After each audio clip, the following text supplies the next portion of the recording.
여러분, 전 세계적으로 지금 반도체가 장난 아닙니다. 품귀 현상이 일어나서요.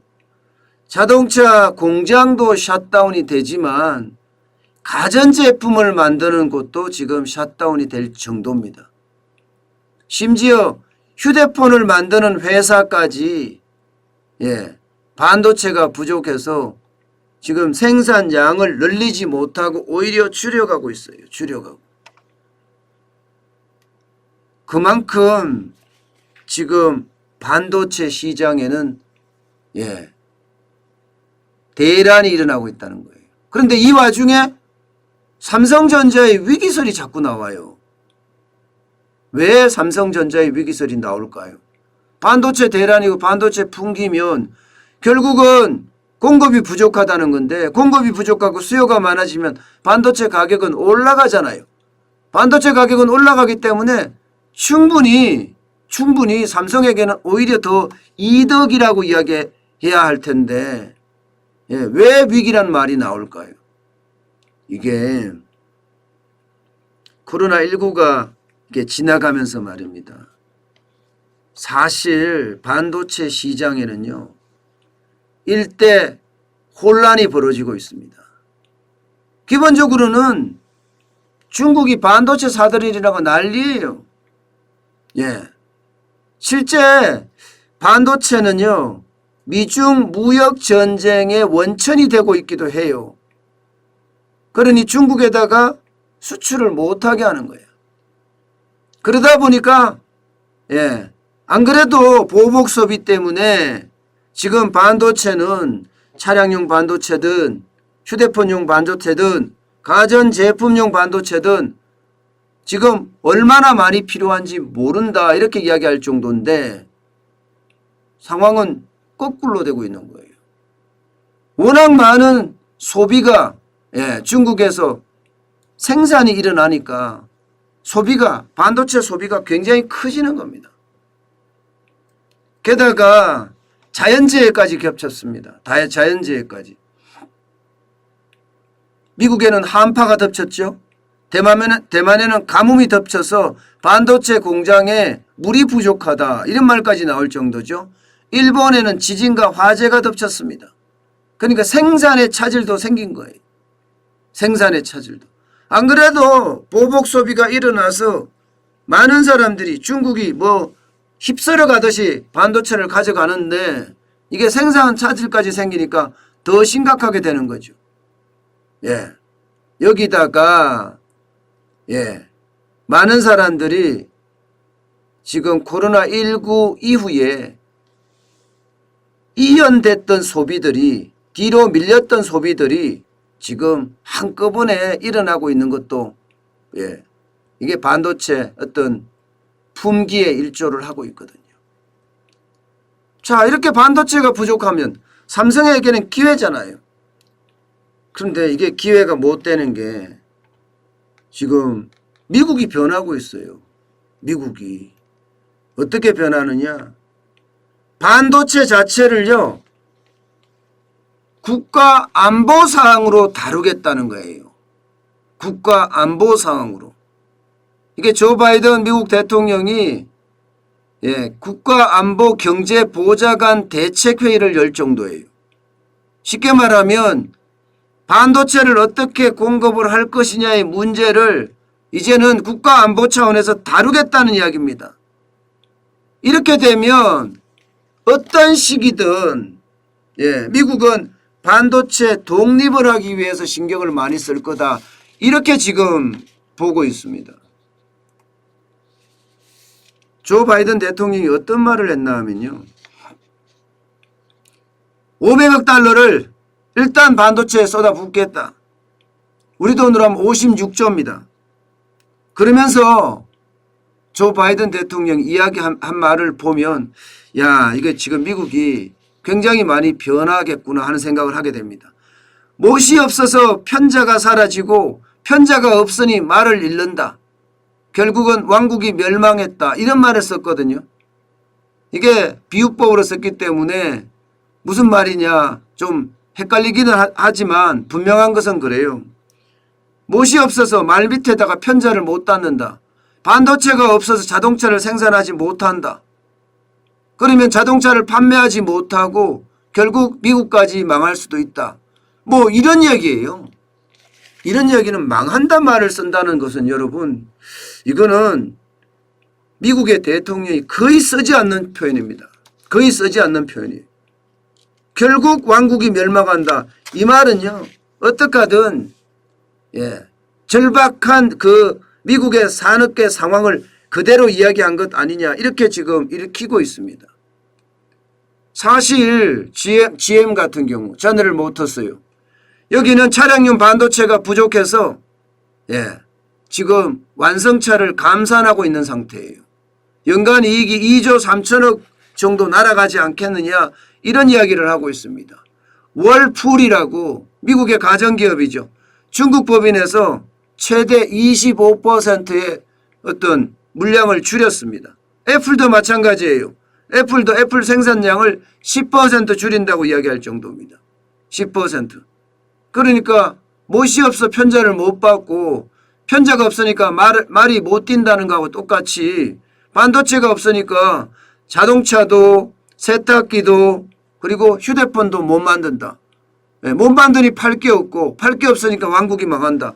이런 얘기가 지금 가능해지는 겁니다. 심지어 말입니다. 국가 전력망이나 통신망에도 지금 문제가 생기는 것 아니냐 이런 얘기까지 나옵니다. 스텔스 전투기에 들어가는 것, 그 다음에 첨단 미사일에 들어가는 것, 군사 위성에 들어가는 것 여기도 지금 반도체가 부족하다 이런 얘기가 나오고 있는 상태거든요. 그만큼 미국의 위기감이 굉장히 크다는 거예요. 미국의 위기감이. 그런데 전 세계 반도체는요.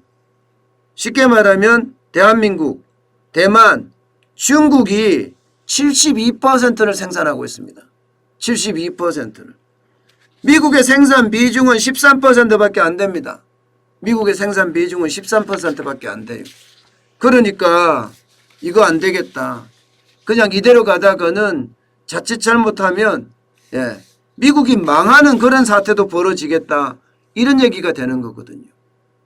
그래서 반도체를 어떻게 하면 미국화 시킬 것인가에 고심하고 있다는 거예요. 실제로 1980년대 이 반도체가 문제가 된 적이 있습니다. 반도체를 국가안보 차원에서 다룬 적이 있습니다. 그러면서 미일 반도체 협정을 맺었어요. 쉽게 말하면 일본 반도체 덤핑하지 마라. 그런 이야기였습니다. 그러면서 일본 업체들이 굉장히 어려워졌던 적이 있습니다. 일본 업체들한테다가 덤핑 치지 말고 제대로 된 가격에 팔아라. 이렇게 되면 이게 자국 기업을 보호하기 위해서 괜히 덤핑 판정하는 거예요. 덤핑 판정하면 어떻게 되겠어요? 사실 무너질 수밖에 없습니다. 실제 엘피다 같은 경우는 지금 엘피다가 잘 안 보이죠. 그죠? 그 정도로 일본의 반도체가 잘 나가던 반도체가 한꺼번에 무너졌습니다. 한꺼번에 무너졌어요. 이렇게 됐을 때 이게 괜찮을 건가? 삼성은 괜찮을 건가? 이제 걱정하기 시작하는 거죠. 실제로 말입니다. 백악관은 삼성을 초청까지 했습니다. 삼성을 초청까지. 이거는 이제 두 번째 또 위기에 해당되는 부분이에요. 백악관 위기대책회의에 삼성을 초청했다는 자체가 이게 중국의 눈밖에 날 수도 있거든요. 중국의 눈밖에 날 수도. 사실 삼성의 어떤 반도체 수출, 중국의 수출이 굉장히 많습니다. 적지 않습니다. 전체적으로 봤을 때 한국 반도체 중국 수출 물량 39.6%입니다. 중국이 차지하는 비중이 말입니다. 39.6%면 중국의 반도체를 우리는 엄청 빨리 팔고 있다는 거잖아요. 그런데 지금 미국은 미국 자체적으로도 반도체를 안보 이슈로 다루면서 자국의 투자를 굉장히 늘린다고 하는 그런 상황을 만들어가는 한편에 반도체 기업들을 초청함으로 해서 중국이 미국을 직접 견제하는 대신에 삼성을 견제할 가능성도 굉장히 커진다는 거죠. 그렇게 됐을 때 중국은 반도체 어떤 역량을 반도체 굴기가 사실상 실패했다고 이야기는 하지만 지금 투자를 더 많이 2025년까지 반도체에만 180조를 투자하겠다는 게 중국의 생각입니다. 그렇게 투자해서 지금 반도체의 경쟁력을 지금은 15% 정도 작업률을 70%까지 올리겠다 이런 이야기였거든요. 자, 이런 두 가지 측면에서 봤을 때 삼성은 어떻게 될까요? 삼성은 현재 총수도 감옥에 들어가 있는 상태예요. 다 전문 경영인이 삼성을 이끌고 간다 이렇게 이야기할 정도로 지금 삼성은 그 어느 때보다 위기선상에 놓여 있습니다. 게다가 대만, 일본, 미국을 중심으로 한 반도체 삼각동맹도 현실화되고 있거든요. 지금 대한민국은 이러지도 저러지도 지금 못하는 그런 상태가 아닌가 이런 예측까지 나옵니다. 그럴 경우에 과연 반삼성 동맹체가 만들어지는 그런 결과로 이어질 수도 있습니다. 우리는 이러지도 저러지도 못하는 낙동강 오리알이 될 가능성이 크고요. 중국은 중국으로부터의 제재를 받고 미국은 미국으로부터의 어떤 반삼성 동맹체가 만들어지고 그러면 삼성은 위기를 맞을 수도 있는 거죠.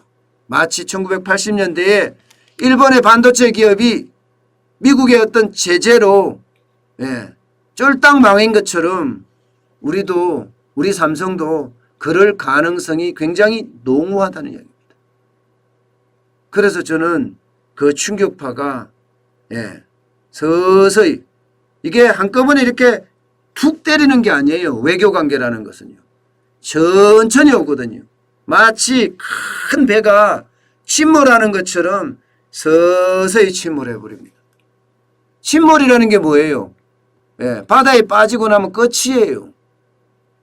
저는 그런 상황이 도래할까 굉장히 무섭습니다. 정부의 어떤 적극적인 대책이 필요한데 정부는 이재용 부회장을 놔줄 생각이 전혀 없어요. 그러니 최악으로 가고 있는 거죠. 한국 경제는 진짜 최악으로 가고 있습니다.